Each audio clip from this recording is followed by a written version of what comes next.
안녕하세요. 지구가 거꾸로 수업에 온 신석 학생 여러분 진심으로 환영합니다. 오늘 공부할 내용은 아름다운 한반도인데요. 아름다운 한반도를 두 번에 걸쳐 나눠 공부하도록 하겠습니다. 그래서 오늘은 어, 우리 한반도를 만들고 있는 암석의 특징과 그런 암석이 만들어낸 여러 가지 지형들에 대해서 공부를 하도록 하겠습니다. 그리고 다음 시간에는 그런 지형들이 역사적으로 어떻게 만들어져 왔는지 한반도의 형성 과정을 다음 시간에 공부하도록 하겠습니다. 지금 화면에 보이고 있는 곳이 강원도 영월군의 서남마을이에요. 꼭 생긴 것이 우리 한반도처럼 생겼죠. 에, 그래서 이제 한반도 지형을 얘기할 때 많이 사람들이 인용하는 그런 지역입니다. 오늘 공부할 내용은 암석을 크게 이제 생성 원인에 따라서 화성암, 퇴적암, 변성암으로 나누는데 그런 것들이 어떻게 만들어지는가, 생성 원리, 그 다음에 이런 암석들이 만드는 아름다운 경치로서 주상절리, 판상절리, 그 다음에 층리와 석회동굴, 습곡 이런 것들이 만들어지는 방식과 그리고 그런 그 구조들이 의미하고 있는 바를 공부하도록 하겠고요. 그 이외에도 이외에도 암석이 갖고 있는 여러 가지 정보들에 대해서 함께 공부하도록 하겠습니다. 어, 앞서 이제 지구를 설명하면서 우리 지구는 돌쇠라고 했습니다. 지구의 핵은 철로 되어 있고 멘틀이 주로 돌로 되어 있죠. 멘틀과 지각이 돌로 되어 있는데 음, 이제 이 돌은 뭘로 이루어지느냐 하면 돌은 이제 광물로 이루어져요. 그리고 이 광물은 원자가 모여서 이루어지죠. 이제 원자는 어떻게 구성되는가 하는 것은 이제 화학 시간에 공부하기로 하고 우리는 주로 이제 광물과 암석에 대해서 오늘 공부하도록 하겠습니다.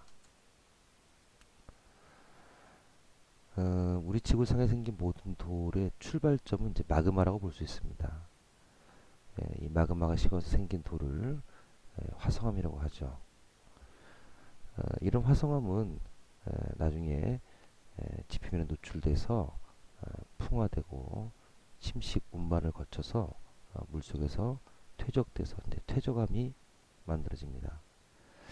이런 퇴적암이 높은 열이나 압력을 또는 이런 화성암이 높은 열이나 압력을 받으면 그러면 그렇게 만들어진 재조직화된 돌을 변성암이라고 하고요. 물론 이 변성암도 또 지표면에 노출돼서 이렇게 풍화 침식 운반 단계를 거쳐서 퇴적암이 될 수 있습니다. 이렇게 우리 지구상에 있는 모든 돌들은 화성암 또는 퇴적암 또는 변성암 중에 하나인데 이 돌들이 서로 자기의 처지를 바꿔가면서 지구에 존재하게 되죠. 그 중에 이제 가장 기본이 되는 화성암에 대해서 공부하겠는데요. 지금 여러분이 보고 있는 것은 2012년도 하와이 비가 있는 섬에 킬라우에 화산이 폭발하고 있는 모습이에요. 보면 지금 시골 있습니다. 아 정말 이렇게 해서 용암이 식어서 돌이 되는구나. 근데 이제 여기 돌은 색깔이 어때요? 검죠. 우리 제주에서 볼 수 있는 그런 홍합과 같은 성격의 돌이다. 이렇게 생각하시면 되겠습니다. 자, 이런 돌을 이해하려면 먼저 광물에 대해서 좀 잠깐 알아야 되겠는데 뭐 다이아몬드도 광물이고 그 다음에 뭐 샤프심도 광물이지만 우리가 여기서 주로 공부하려고 하는 광물은 돌을 만드는 주요 광물들이에요.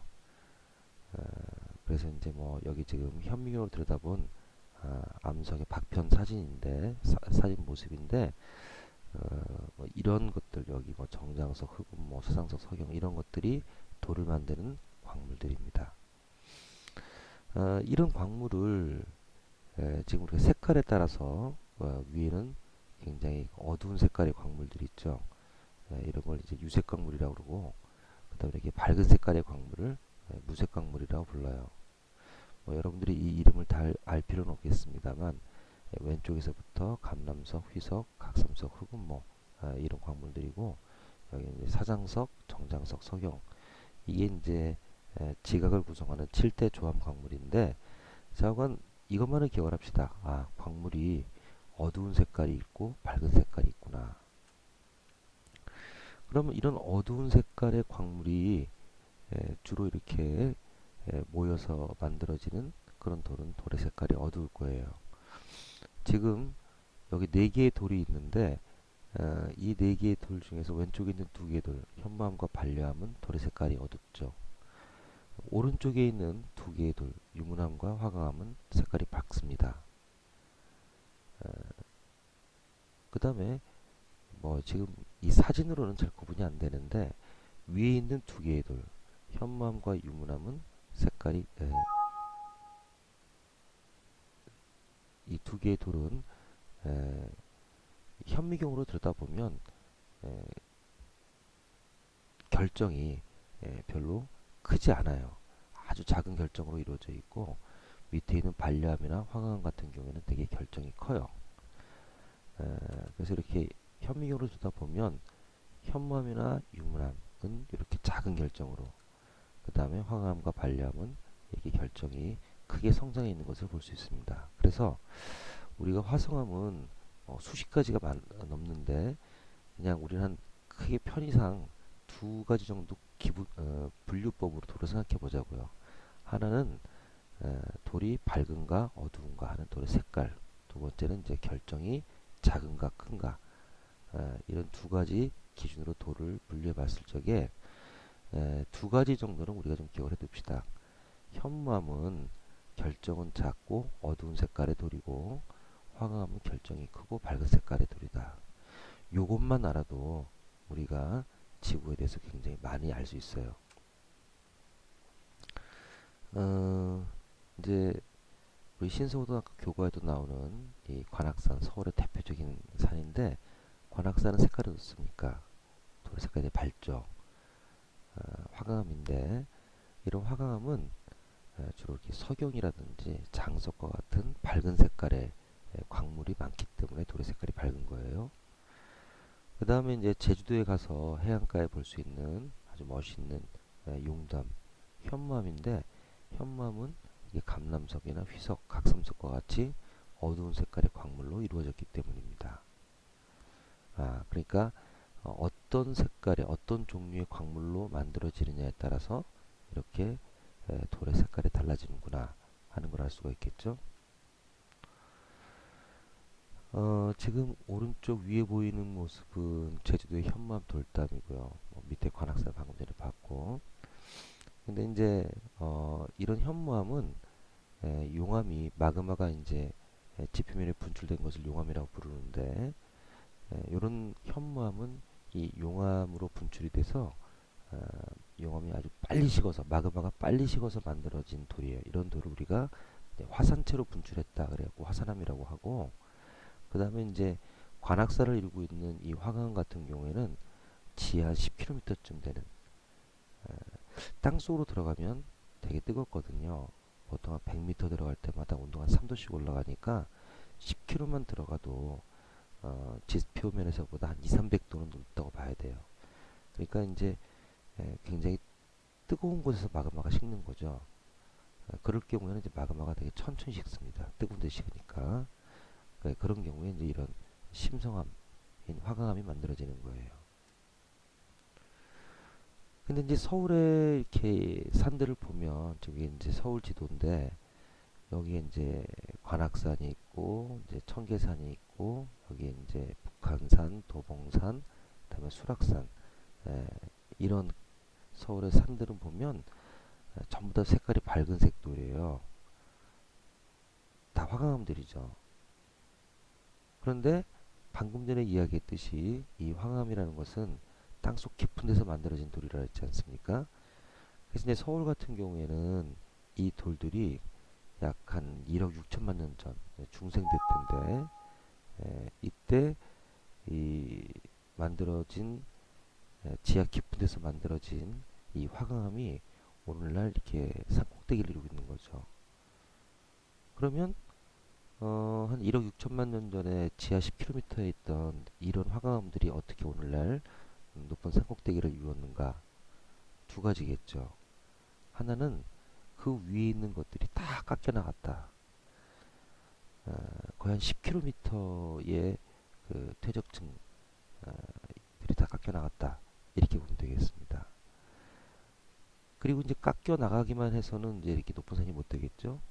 깎이게 되면 또 동시에 이제 그 지역이 융기를 하게 되는데, 그러니까 쉽게 말하면 이제 이 우리 서울의 높은 산들은 옛날 한강, 옛날 한강이 이 위를 다 깎고 그 뭐 한 1억 6천만 년, 1억 6천만에 만 년에 걸쳐서 깎고 그리고 융기해서 오늘날에 이렇게 높은 산을 이루게 되었다 하는 귀중한 정보를 우리에게 알려주는 겁니다. 그러니까 이제는 우리가 이게 이 돌이 뭘로 이루어졌는가 하나만 보더라도 이 지역이 지난 1억 년 동안 어떤 일을 경험했는지 하는 이런 소중한 정보를 우리에게 알려줄 수 있는 거겠죠. 그 다음에 이제 이런 화성암들은 굉장히 뛰어난 이제 그 경치를 보여주고 있는데, 지금 우리가 보고 있는 것은 이제 그 화산섬이 이제 아이슬란드에 있는 주상절리예요. 이 화성암은 전리라고 하는 아주 아름다운 그 모습을 갖습니다. 전리라는 것은 이제 암석이 갈라진 틈이에요. 이게 기둥주자인데 이게 기둥 모양으로, 이게 세로 방향이죠. 수직 방향이 기둥 모양으로 만들어진 것은 주상절리라고 하고, 그 다음에 이게 이제 옆으로 이렇게 돌이 갈라진 틈은 판상절리라고 부릅니다. 그래서 이것은 이제 주로 현무암이 만들어낸 그런 주상절리 모습과 화강암이 만들어낸 판상절리의 모습인데, 우리나라 이제 제주도 같은 경우에 그 원래 8코스를 가면 지삭계 주상절리라고 아주 유명한 주상절리가 있어요. 이 주상절리를 요 밑에 해안가에 가서 직접 보면, 위에서 보면 이렇게 되어 있습니다. 지금 뭐 주로 육각형 모양으로 되어 있죠. 판상들리는 옆에서 보면 이게 수평 방향으로 쫙쫙 갈라진 모습을 볼 수가 있어요. 둘 다 갈라지긴 했는데 만들어지는 방식이 다릅니다. 이 현무암의 주상절리 같은 경우에는 이제 이 마그마가 지표면으로 분출돼서 용암이 돼서 식은 거기 때문에 굉장히 빨리 식어요. 빨리 식다 보니까 식는 과정에서 위에서부터 이렇게 틈이 생겨갖고 이 틈이 밑으로 쭉 전달된 것이, 이것이 주상절리가 만들어진 이유입니다. 그러니까 마그마의 급속한 냉각, 이것이 주상절리를 만든 만든 어떤 원리가 되겠죠. 그리고 이제 판상절리 같은 경우에는 아까 우리 이제 관악산, 뭐 북한산 이런 얘기했는데, 땅속 깊은 데 있던 돌이 위에 있는 이제 지층이 다 침식이 되니까 이게 오늘날 지표면으로 노출됐어요. 그러니까 위에 있던 것들이 계속 이렇게 눌렀을 텐데, 이 누르는 압력이 사라지니까 옆으로 수평 방향으로 압력의 해제에 의해서 이렇게 틈이 생긴 것이 바로 판상절리입니다.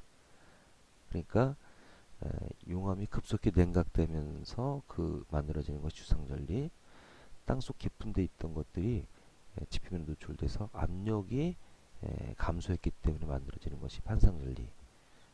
이렇게 그 원리를 이해하면 되겠습니다. 자, 이제 화성암이 만드는 아름다운 경치인 전리에 대해서 공부했고, 그 다음으로는 이제 물속에서 쌓였고 만들어진 퇴적암에 대해서 공부하도록 하겠습니다. 기존의 돌들은 이렇게 지표면에 노출돼서 침식되고 운반되고 물속에서 퇴적돼 갖고 새로운 돌인 퇴적암으로 탄생을 하게 됩니다. 이게 물속에서 퇴적이 되기 때문에 이게 퇴적암은 이제 물속에서 만들어지는 거예요. 그러다 보니까 물속에서 한층 한층 이렇게 오랜 시간을 쌓이면서 이렇게 옆으로 층 구조를 이루게 되는데, 이런 구조를 층리라고 합니다. 그래서 이제 화성암이 뭐 크든 작든 간에 결정 구조를 가진다면 퇴적암은 층리 구조를 갖는 것이 중요한 특징입니다. 이 퇴적암은 만들어지는 방식에 따라서 쇠설성 퇴적암, 유기적 퇴적암, 화학적 퇴적암 이렇게 나눌 수 있어요. 여러분이 알고 있는 퇴적암들은 대부분 이제 쇠설성 퇴적암이에요. 차르게 굳은 쉐일, 모래가 굳은 자갈, 자갈이 차르게 굳은 쉐일, 모래가 굳은 사암, 자갈이 굳은 여감, 화산재 굳은 응해암 이런 것들은 전부 다 물속에서 퇴적물이 굳어갖고 만들어진 돌입니다. 근데 이제 원래는 생물이었는데 이 생물에 죽은 사체가 쌓여갖고서 이게 나중에 돌이 되는 경우가 있어요. 대표적인 것이 이제 조개 껍질 같은 이런 석회질 생물이 쌓여서 만들어진 석회암과 옛날에 살던 식물이 땅속에 묻혀서 만들어진 석탄 이런 것들이 대표적인 유기적 퇴적암이라고 볼 수 있겠습니다. 그 다음에 물속에는 많은 이온들이 녹아 있어요. 뭐 칼슘 이온, 탄산 이온, 뭐 황산 이온 이런 것들이 이제 물속에서 결합을 해갖고 가라앉으면 그럼 그게 돌이 돼요. 그래서 석회암 같은 경우에는 이렇게 조개 껍질에 의해서 만들어지지만 이렇게 칼슘 이온과 탄산 이온이 결합을 해서 만들어지기도 하고 그 다음에 이제 우리가 알고 있는 이 소금 이것도 화학적 퇴적암으로 분류할 수 있겠습니다.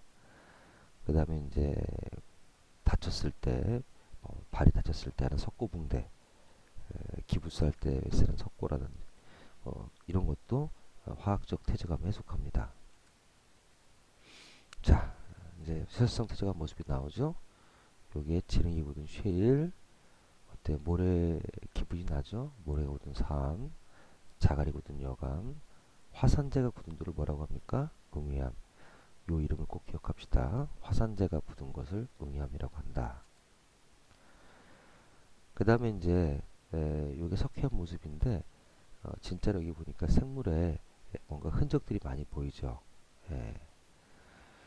그 다음에 이제 뭐 우리나라는 이제 바다에서 염전해서 소금을 얻으면 되는데 몽골같이 이렇게 바다가 없는 내륙지방 같은 경우에는 이런 이제 암염 산지에서 이렇게 암염을 깨갖고 갈아서 그걸로 음식을 해 먹습니다. 이게 암염이에요. 소금이요.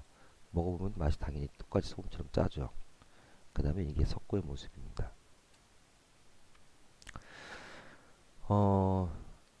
화성암이 이제 뭐 주상절리나 판상절리 같은 그런 아름다운 경치를 만든다면 퇴적암이 만드는 경치 또한 대단하죠. 지금 우리가 보고 있는 것은 사람이 죽기 전에 반드시 봐야 된다고 첫 번째로 손꼽히는 미국의 그랜드 캐니언 모습입니다. 이게 전부 다 퇴적층들이에요. 이런 것들이 퇴적되는데 얼마나 오랜 시간이 필요했을까요? 이렇게 물속에서 이루어지기 때문에 한 층 한 층 이렇게 층구조를 갖는 것이 바로 층리입니다. 우리나라에서 가장 유명한 곳이 전라북도 부안에 채석강이라는 곳이 있는데 이 채석강은 퇴적암의 교과서라고 흔히 부릅니다. 그랜드 캐년처럼 크진 않지만 어때요? 되게 멋있죠. 제주도에도 이제 화산재가 쌓이면서 만들어진 수월봉에 화산 쇠사람층이 있습니다. 그래서 이런 것들이 다 이제 화산재들이고 중간중간에 보면 이제 제주도가 격렬한 화산 활동을 할 때 그때 이제 터져 나온 이런 이제 화산탄 이런 것들이 중간중간에 박혀 있는 모습이 보이죠. 그래서 이제 응위암에도 이렇게 퇴적암이기 때문에 갖는 층구조, 층리를 볼 수 있고요. 울릉도도 화산 활동으로 만들어진 섬이니까 그 당연 주변에 응위암으로 된 층리를 볼 수 있겠죠. 퇴적암이 이제 이렇게 지상에서뿐만 아니라 땅 속에서도 굉장히 아름다운 경치를 만드는데 지금 우리가 보고 있는 것은 석회 동굴이라고 하는 겁니다. 석회암지대에 생긴 동굴이다 이런 뜻이에요. 이 방금 본 석회 동굴 안에는 천정에서부터 자라 내려오는 이런 것을 조미석이라고 하고 땅에서 자라오는 것을 석순 요 두 개가 붙은 거를 석주라고 불러요. 이런 석회 동굴은 이제 왜 생기는 거냐 하면 요 CaCO3 이게 석회암이죠. 이 석회암이 그냥 물에는 잘 녹지 않습니다만 여기에 이제 이산화탄소가 섞여 있을 경우, 즉 탄산수일 경우에는 석회암을 녹이는 성질이 한 40배 정도 증가한다고 그래요. 그래서 이제 이렇게 석회암 지대에 이제 지하수가 스며드는데 이 지하수가 탄산수일 경우, 이산화탄소가 많이 들어있을 경우에 석회암을 막 녹여갖고서 이렇게 동굴이 만들어지는 겁니다. 그래서 지금 여기 탄산수소 칼슘인데 석회암이 탄산수에 녹아서 탄산수소 칼슘이 되는 것이 이제 석회 동굴이 되는 과정이고, 그 거꾸로 이 탄산수소 칼슘에서 물과 이산화탄소가 빠져나가게 되면 다시 석회암이 침전되겠죠. 이게 이제 천장에서 자라서 내려오는 종유석, 땅에서 자라서 올라오는 석순, 그리고 두 개가 붙은 석주, 이렇게 만들어지는 것은 역방향의 이제 화학 발음 과정입니다. 그 다음에 이제 이렇게 밑에 이제 석회 동굴이 있으면 당연히 어, 요 집안이 약하겠죠. 그래갖고서 이렇게 약한 집안에서 땅이 푹푹 꺼져요. 그런 거를 이제 돌리내라고 하고요.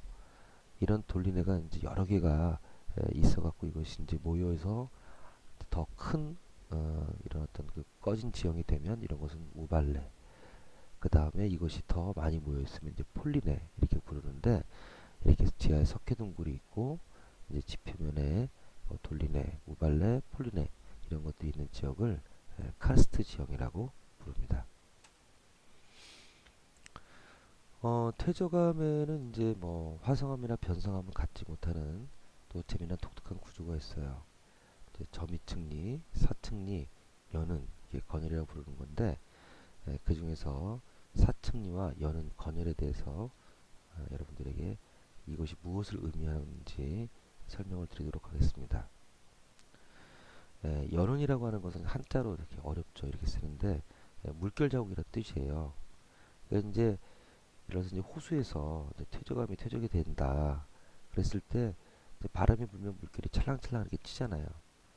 이 찰랑찰랑 친 모습, 이 물결의 이 에너지가 요 밑에 퇴적층까지 전달돼서 퇴적층이 이렇게 물결 모양으로 형성된 것이 이것이 이제 연원이라는 겁니다. 그럼 이제 저 수면에서의 에너지가 요 퇴적층까지 전달되려면 깊은 바다에서는 안 되겠죠. 강이나 호수나 얕은 바다에서 이런 구조가 만들어질 수 있고요. 그냥 물결이 이렇게 찰랑찰랑하니까 요거는 이제 위아래가 굉장히 뚜렷한 모습입니다. 가끔가다 이제 이 모습이 이렇게 찰랑찰랑하지 않고 만약에 이렇게 찰랑찰랑하다. 그러면 이제 물결이 이렇게 칠 수는 없는 거니까 이거는 이제 이쪽 지역의 퇴적층이 뒤집어져서 이런 구조가 나타나는 거다. 그래서 지층의 위아래를 판단할 수 있게 도와주는 그런 독특한 구조이기도 합니다. 이게 이제 그 채석강 바로 옆에 있는 격포인데요. 격포 해안가에 이제 이런 물결 자국이고, 전북 군산의 말도에 이런 이제 물결 자국입니다. 그 다음에 전남 화순에 있는 공룡 서식지에서 관찰하고 있는 이제 이런 물결 자국의 모습이고요. 그 다음에 이제 건율이라는 것은 뭐냐면 이 건자가 이제 말랐을 때 갈라졌다라는 거예요. 이제 우리가 오른쪽에 보고 있는 게 이제 가뭄 때 눈바닥이 쪽쪽 갈라진 모습인데, 근데 예를 들어서 이제 호수에서 이렇게 퇴적이 진행되고 있었는데 날씨가 건조해갖고 이 퇴적층이 그냥 많이 다 노출돼 버린 거예요. 그래서 건조하니까 이렇게 이제 거북이 등 갈라지듯이 쩍쩍 갈라진 이런 쐐기 모양이 그대로 남아 있는 거예요. 그래서 이제 이렇게 갈라진 다음에 다시 물이 차고 퇴적층이 퇴적이 되면 이 쐐기 모양이 그대로 남아 있겠죠. 이런 게 이제 건열입니다. 그러니까 이제 이런 건열이 있다면 중간에 한번 이 지역의 기후가 되게 건조했구나 하는 그런 정보를 우리에게 알려주는 겁니다. 이 건열도 마찬가지로 쩍쩍 갈라지는 거니까 이런 쐐기 모양, 여기가 위, 여기가 아래가 되겠죠. 바로 이런 게 이제 건열인데요. 아까 봤던 그 화순의 공룡 서식지에서 여름만 나오는 게 아니고 이런 이제 건열의 모습도, 옛날에 땅이 쩍쩍 갈라졌던 이런 모습도 보이죠. 제주도 하모리층에 가면 이제 밑에는 이제 연은이 보이고 위에는 이렇게 건열이 보여요. 예. 이제 마지막으로 이제 변성암에 대해서 공부하겠습니다.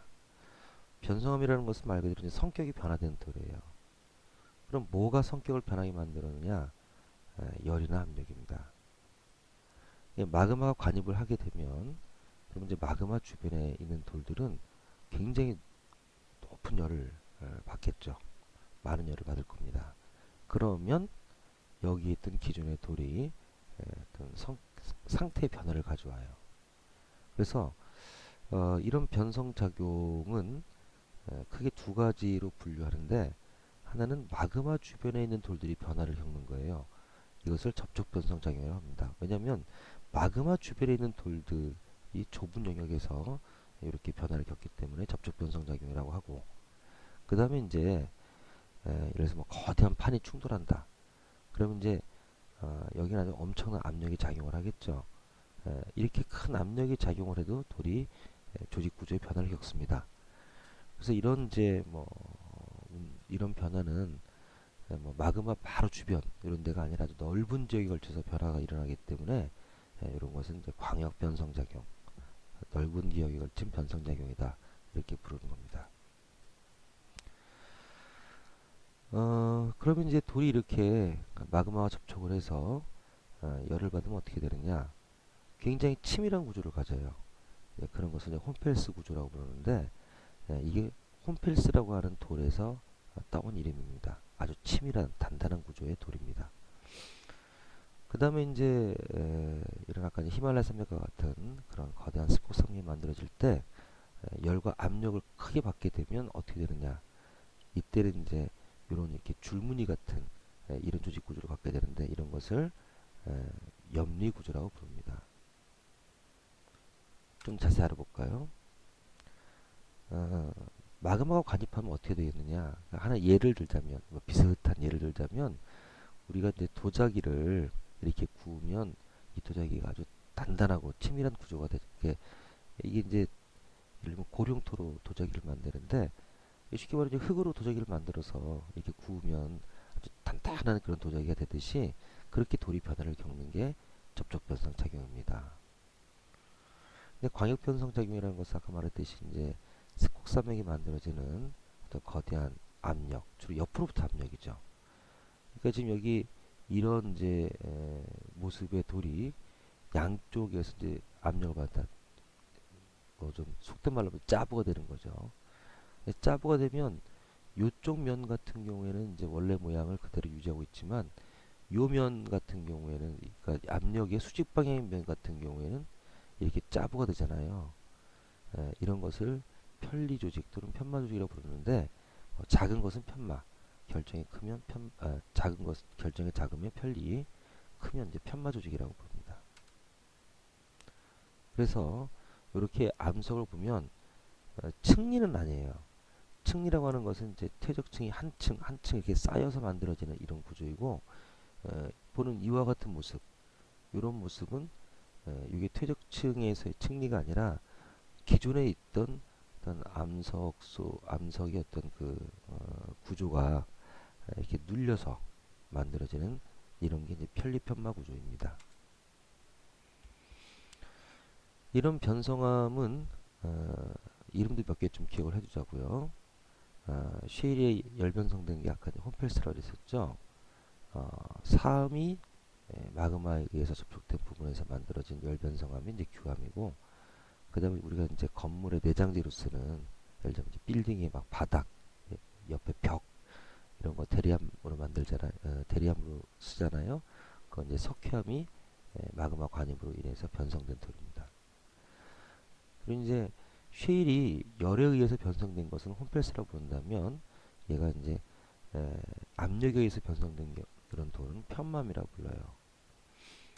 그 다음에 이제 우리 서울 같은 경우에는 화강암이 원래 많다고 그랬죠. 화강암이 이렇게 압력을 받으면 화강 편마암이라고 부릅니다. 요 정도의 이름은 좀 기억을 해두자고요.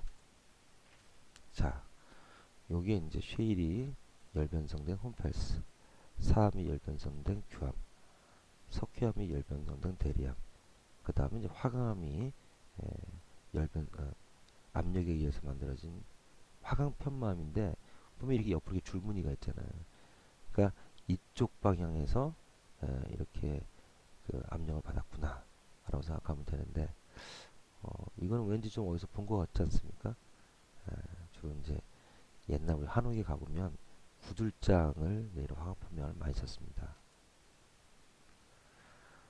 그리고 이제 마지막으로 어, 이 변성암지에 나타났던 절경인데 에, 이렇게 이제 지층이 막 꾸불꾸불하게 이렇게 엿가락 휘듯이 휘어진 이런 구조를 갖다가 습곡이라고 불러요.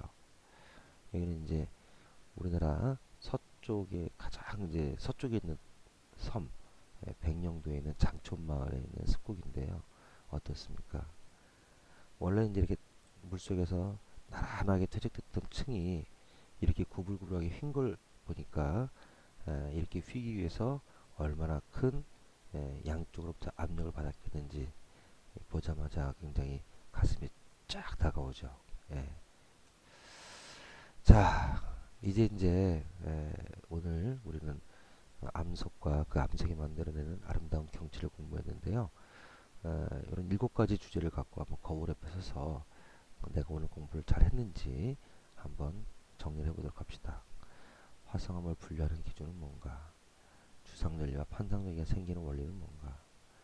서울의 화강암산이 우리에게 알려주는 정보는 뭔가? 그 다음에 쇠설성 유기적 화학적 퇴적암이란 어떻게 다른 원리이며 그 다음에 종류는 어떤 것들이 있는가? 퇴적암에서만 나타나는 것 연은, 건열, 사층리 이것은 과거 지구의 어떤 정보를 알려주는가? 그 다음에 석회동굴은 어떻게 만들어지는가? 편리편마 구조는 어떻게 만들어지는가? 이런 것들에 대해서 한번 정리하면서 오늘 수업을 마치도록 하겠습니다. 수고했습니다.